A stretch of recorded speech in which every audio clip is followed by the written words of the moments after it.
వివరాలు చూద్దాం. భారతదేశంలో రెండు ప్రధాన జాతీయ పండుగలు. ప్రతి భారతీయ పౌరుడి గుండెను గర్వంగా ఉప్పొంగే రెండు ముఖ్యమైన రోజులు అవి.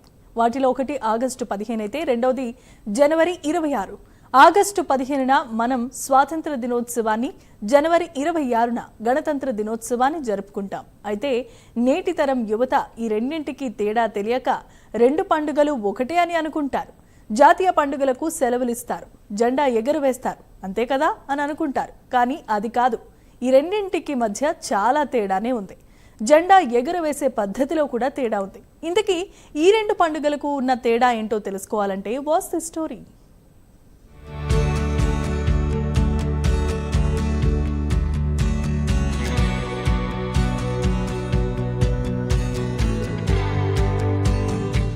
వ్యాపారం కోసం దేశానికొచ్చిన ఆంగ్లేయులు నాటి భారతావనిలోని పరిస్థితులను తమకు అనుకూలంగా మలుచుకున్నారు. దేశంలోని రాజులు, సంస్థానాధీశుల మధ్య ఉన్న అనైక్యతను ఆసరాగా చేసుకుని బ్రిటిషర్లు క్రమంగా వారిని తమ చెప్పు చేతుల్లో పెట్టుకుని పాలనపై పట్టు సాధించారు. భారతావనిని విభజించి పాలించు విధానం అవలంబించి అధికారం హస్తగతం చేసుకున్నారు. దాదాపు 2 శతాబ్దాలకు పైగా ఆంగ్లేయుల పాలనలో ఉన్న భరతమాతకు సుదీర్ఘ పోరాటం తర్వాత 1947లో విముక్తి లభించింది. దేశ స్వాతంత్ర్యం కోసం వేలాది మంది ప్రజలు తమ ధన, మాన, ప్రాణాలను త్యాగం చేశారు.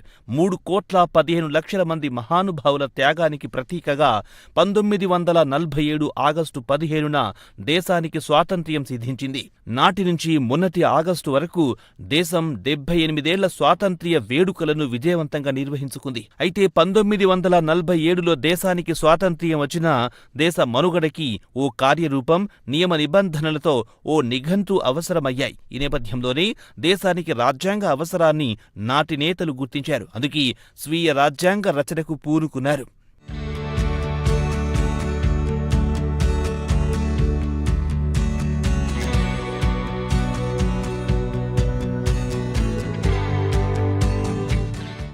(1947 నుంచి 1949 వరకు 2 సంవత్సరాల 11 నెలల 18 రోజుల పాటు శ్రమించి భారత రాజ్యాంగాన్ని రచించారు.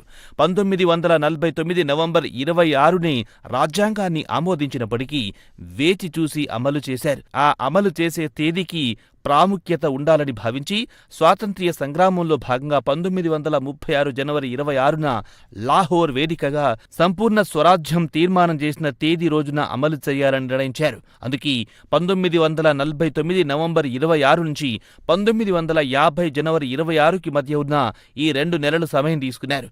ఆమోదం తెలిపిన రోజునే 1950 జనవరి 26నే భారత రాజ్యాంగం అమల్లోకి వస్తుందని తెలిపారు.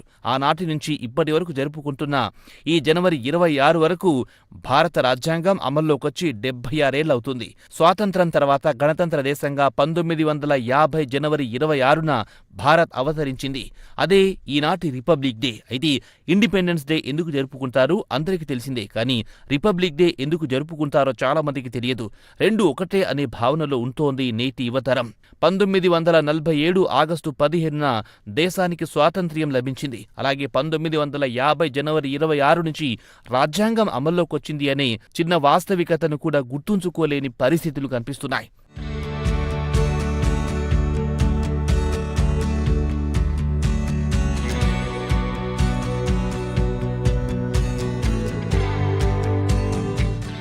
రాజ్యాంగ రచన 1949లో పూర్తయిన మరో 2 నెలలు ఆగి 1950 జనవరి 26 నుంచి దాన్ని అమల్లోకి తెచ్చారు. 1950 జనవరి 26 నుంచి బ్రిటిష్ కాలం నాటి భారత ప్రభుత్వ చట్టం 1935 పూర్తిగా రద్దయింది. ఆ రోజున భారతదేశం సర్వసత్తాక, సామ్యవాద, ప్రజాస్వామ్య, గణతంత్ర రాజ్యంగా అవతరించింది. ఇక బ్రిటిషర్ల నుంచి స్వాతంత్ర్యం వచ్చిన తర్వాత దేశానికి రాజ్యాంగం ఉండాలని భావించి నాటి మేధావులు రాజ్యాంగ పరిషత్ను ఏర్పాటు చేశారు. దీనికి రాజ్యాంగ పరిషత్ అధ్యక్షుడిగా డాక్టర్ బాబు రాజేంద్ర ప్రసాద్ను ఎన్నుకోగా రాజ్యాంగ రచనలో ముసాయిదా కమిటీ చైర్మన్గా డాక్టర్ అంబేడ్కర్ను చైర్మన్గా నియమించారు. కేంద్ర అధికారాల కమిటీకి, కేంద్ర రాజ్యాంగ కమిటీకి నెహ్రూ, ప్రాంతీయ రాజ్యాంగ కమిటీకి పటేల్, హౌజ్ కమిటీకి పట్టాభి సీతారామయ్య, భాషా కమిటీకి Moturi Satyanarayana, order of business కమిటీకి కెఎం మున్షి ఇలా తదితర కమిటీలు ఏర్పాటై రాజ్యాంగాన్ని రూపొందించారు. అన్ని కమిటీలిచ్చిన సలహాలు, సూచనలు, తీర్మానాలను పొందుపరిచిన గ్రంథమే భారత రాజ్యాంగం. 284 మంది మన రాజ్యాంగాన్ని రాశారు. ఇందులో మొత్తం 448 ఆర్టికల్స్, 12 భాగాలు, 25 షెడ్యూల్స్తో ప్రపంచంలోనే అతిపెద్ద రాజ్యాంగంగా మన రాజ్యాంగం నిలిచింది. ఈ రాజ్యాంగ రచనకు మొత్తం 64 లక్షల ఖర్చయింది.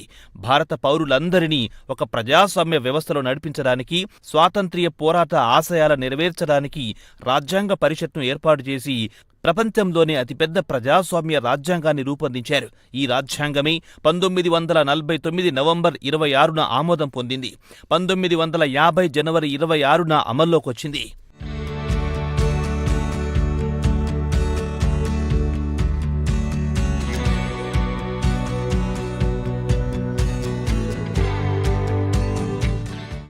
అయితే ఈ 2 జాతీయ పండుగల రోజు జాతీయ జెండాను ఎగురవేస్తారు.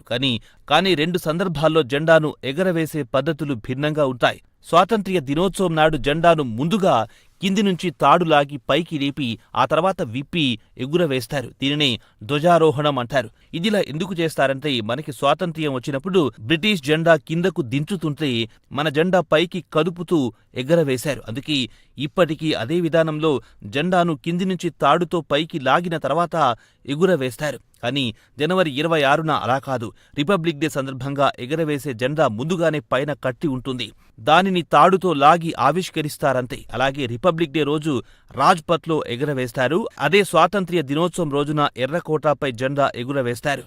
స్వాతంత్ర దినోత్సవం రోజున ప్రధానమంత్రి ఎర్రకోటపై జెండా ఎగురవేస్తారు. రాష్ట్రాల్లో ముఖ్యమంత్రులు, గ్రామీణ స్థాయిలో సర్పంచులు, ప్రజాప్రతినిధులు ఎగురవేస్తారు. అటు గణతంత్ర దినోత్సవం రోజున జెండాను రాష్ట్రపతి ఎగురవేస్తారు. దేశ రాజ్యాంగం అమల్లోకొచ్చిన రోజున భారత రాజ్యాంగ అధిపతి జెండాను ఎగురవేస్తారు. దేశ రాజధానిలో రాష్ట్రపతి జెండా ఆవిష్కరిస్తే రాష్ట్రాలలో గవర్నర్లు ఆయా రాష్ట్రాల రాజధానుల్లో జెండా ఆవిష్కరిస్తారు. రిపబ్లిక్ డే సందర్భంగా ఇతర దేశాల రాజకీయ నాయకులను ఆహ్వానిస్తారు. అయితే ఇది స్వాతంత్ర దినోత్సవం సందర్భంగా జరగదు. రిపబ్లిక్ డే వేడుకలు బీటింగ్ రీట్రీట్ వేడుక తర్వాత జనవరి 29న ముగుస్తాయి. అయితే స్వాతంత్ర దినోత్సవం ఆగస్టు 15 ఒక్కరోజు మాత్రమే జరుపుకుంటారు. గణతంత్ర దినోత్సవం రోజున దేశం సైనిక బలం, సాంస్కృతిక గొప్పతనాన్ని తెలియజేస్తూ పరేడ్ ఉంటుంది. కానీ స్వాతంత్ర దినోత్సవం నాడు అలాంటి వేడుకలుండవు.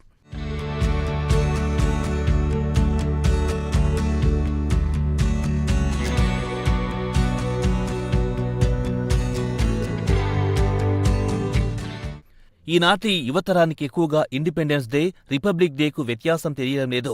గణతంత్ర దినోత్సవం ఎందుకు జరుపుకుంటామని జెన్జీ వాళ్లను అడిగితే నోరెళ్లబెడుతున్న పరిస్థితి. కొందరు చెప్పడానికి ప్రయత్నించినప్పటికీ శుద్ధ తప్పులే దొర్లుతున్నాయి. ఇది విద్యా విధానంలో ఉన్న లోపమా, లేదా వ్యత్యాసాన్ని విద్యా కేంద్రాల్లో తెలియజేయకపోవడం కారణమా అంటే ఏదని నిర్ధారించలేం. యావత్ దేశం మొత్తం జాతీయ పండుగలు జరుపుకునే ఈ అతిపెద్ద పండుగలను యువతరం గుర్తుంచుకోకపోవడం విస్మయాన్ని గురిచేస్తోంది.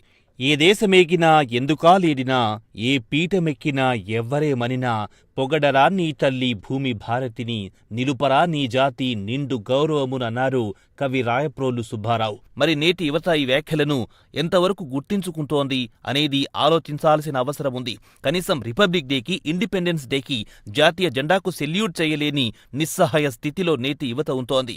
ఏముందిలే, ఏం పోతాంలే, అవసరమా వెళ్లడం అనే భావనలో కనీస బాధ్యతను మరిచి కొంతమంది యువత ప్రవర్తిస్తున్న తీరు సిగ్గుచేటు కాక ఏముంది?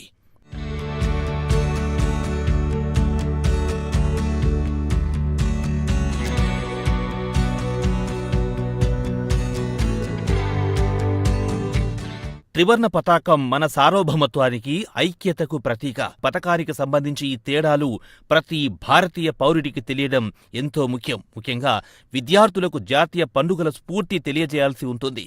జెండా రెపరెపలాడుతున్న ప్రతిసారి దేశభక్తి గర్వాన్ని మన గుండెల్లో నిలుపుకుందాం. జై హింద్.